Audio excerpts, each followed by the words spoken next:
மேலும் இயேசு, இந்த நிகழ்ச்சியை பற்றி நீங்கள் என்ன நினைக்கிறீர்கள்? ஒரு மனிதருக்கு 2 புதல்வர்கள் இருந்தார்கள்.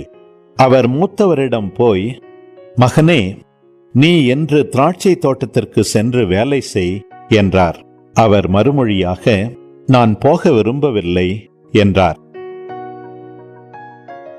ஆனால் பிறகு தம் எண்ணத்தை மாற்றிக்கொண்டு போய் வேலை செய்தார். அவர் அடுத்த மகனிடமும் போய் அப்படியே சொன்னார்.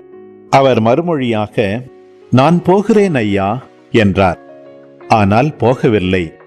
இவ்விருவருள் எவர் தந்தையின் விருப்பப்படி செயல்பட்டவர் என்று கேட்டார். அவர்கள் மூத்தவரே என்று விடையளித்தனர். இயேசு அவர்களிடம், வரி தண்டுவோரும் விலைமகளிரும் உங்களுக்கு முன்பாகவே இறையாட்சிக்கு உட்படுவர் என உறுதியாக உங்களுக்கு சொல்கிறேன்.